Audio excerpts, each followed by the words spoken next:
Pasta তো তোমরা অনেক খেয়েছো, তবে আমার তৈরি এই রকম পাস্তা কিন্তু আগে কখনো খাওনি। চলো আজকে একদম সহজ পদ্ধতিতে বাড়িতে কিভাবে রেস্টুরেন্ট স্টাইল পাস্তা বানানো যায় সেটাই তোমাদের সাথে শেয়ার করব ভাবলাম। তো এই যে তোমরা যে প্যাকেটটা প্রথমে দেখতে পারলে, এটা কিন্তু হোয়াইট সস পাস্তারই একটা প্যাকেট। আর এই প্যাকেটটার মধ্যে কি আছে বলো তো? সস আছে, হ্যাঁ, যেটা কিনা একদমই গুঁড়ো অবস্থাতে আছে। সেটাকে কিভাবে লিকুইড বানাই সেটা তো তোমাদের সাথে শেয়ার করবই। তার আগে চলো পাস্তাটা সেদ্ধ করে নিই। পাস্তার মধ্যে নুন আর রিফাইন তেল দিয়ে পাস্তাটা সেদ্ধ করে নিলাম। আর তোমরা তো জানোই চাউমিনের থেকে পাস্তা সেদ্ধ হতে কিন্তু বেশি সময় লাগে। তো এটা পরীক্ষা করার জন্য কিভাবে করবে বলো তো? একটা চামচের মধ্যে পাস্তা একটা তুলে নেবে, সাথে একটা ছুরি দিয়ে কেটে দেখবে যে পাস্তাটা সেদ্ধ হয়েছে কিনা, তাহলেই বুঝতে পারবে।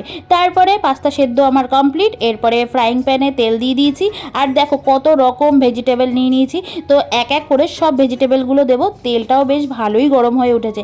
গরম হওয়ার পরেই এর মধ্যে দিয়ে দিলাম প্রথমেই রসুন কুচি, কারণ রসুন কুচিটা গন্ধটা একটুখানি কাঁচা থাকে, তো এটা একটু ফ্রাই করে নিলে গন্ধটা বেশ ভালো আসে।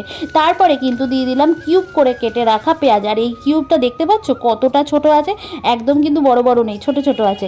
আর তার সাথে কিন্তু গাজরের কিউব। পেঁয়াজ আর গাজরটা যাতে ভালোভাবে সেদ্ধ হয়ে যায় তার জন্য কিন্তু একটু নুন দিয়ে দিলাম। নুন দিয়ে ভালো করে এটাকে একটু ফ্রাই হওয়ার পরেই এর মধ্যে দিয়ে দিলাম সবুজ সবুজ ক্যাপসিকাম। তোমরা এখানে চাইলে লাল, হলুদ, বিভিন্ন রঙের ক্যাপসিকামগুলো ব্যবহার করতে পারো, তবে আমার বাড়িতে সবুজটা ছিল তাই আমি সবুজটা দিয়েই বানাচ্ছি। কিন্তু তার সাথে দিয়ে দিলাম কাঁচা লঙ্কা। এখানে আমি একটা কাঁচা লঙ্কা দিয়েছি। আর এই পাস্তাটার মধ্যে খুব বেশি ঝাল প্রয়োজন নেই, অল্প একটু ঝাল হলেই কিন্তু ভালো হবে। তো যাই হোক, হালকা হাতে কিন্তু নাড়াচাড়া করে নিচ্ছি। আর সাথে দিচ্ছি একটুখানি pizza pasta sauce.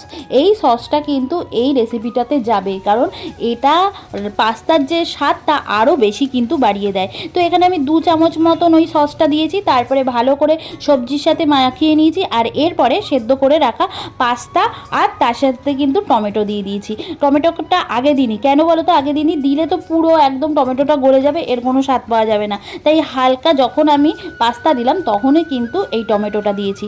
Tomato pasta একসাথে কিন্তু মশলা আর সবজির সাথে মাখিয়ে নেব। তারপরে এবার কিন্তু আমার লিকুইড সসটা বানানোর সময়। তো একটা বাটিতে দেখো আমি পুরোটা ঢালিনি, অর্ধেক ঢেলে নিয়েছি। আর তার সাথে কিন্তু এখানে 4 থেকে 5 হাতা মতো দুধ দিয়ে এই যে মিক্সচারটা ভালো করে রেডি করব। একটুও যেন এর মধ্যে গুটি না থাকে, তাহলে কিন্তু সসটা ভালো তৈরি হবে না। চলো এটাকে চামচ দিয়ে ভালো করে ঘুরিয়ে নিচ্ছি। আর দুধটা কিন্তু আমার একদম উষ্ণ গরম ছিল, বেশি গরম ছিল না। তো এইদিকে দেখো পাস্তাও বেশ 2 মিনিট ধরে নাড়াচাড়া করে মশলার সাথে খুব ভালো করে মিক্সড করা হয়ে গেছে। এরপরে এই যে লিকুইড সসটা এর মধ্যে ঢেলে দিলাম। আর আমার মনে হলো যে একটুখানি মনে হচ্ছে দুধটা কম কম, তাই জন্য আরও 2 হাতা দুধ কিন্তু আমি এর মধ্যে দিয়ে দেবো। আর তারপরে একটুখানি যতক্ষণ না একটু ফুটে উঠবে ততক্ষণ পর্যন্ত এটা রেডি করতে থাকবো। যখন এটা ফুটে উঠলো তার মধ্যে চিলি ফ্লেক্স, তারপরে পিৎজা মিক্স, তারপরে অরিগেনো, এই 3টে দিয়ে ভালো করে কিন্তু এটা রেডি করব। আর এই রান্নার ক্ষেত্রে এগুলো না দিলে কিন্তু একদমই রেস্টুরেন্ট স্টাইল হবে না, আর ফ্লেভারটাও কিন্তু সেরকম আসবে না। যাই হোক, দেখো আমার কিন্তু প্রায় কিন্তু রেডি হয়ে গেছে, তবে একটা জিনিস এখনও দেওয়া বাকি আছে। কি বলো তো?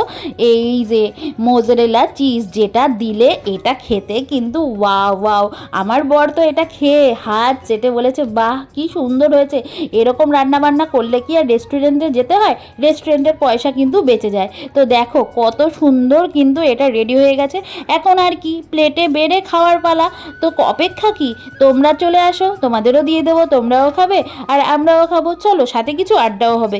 কেমন লাগলো ভিডিও জানাতে ভুলো না।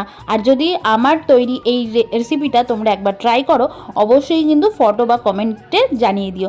তো চলো টাটা, দেখা হচ্ছে নতুন একটা ভিডিওতে। এখনকার মতন কিন্তু আমরা খেয়ে দিয়ে পেট পুজোটা সেরে ফেলি। আর তোমরা যদি সারতে চাও তাহলে চলে আসো তাড়াতাড়ি আমার বাড়িতে।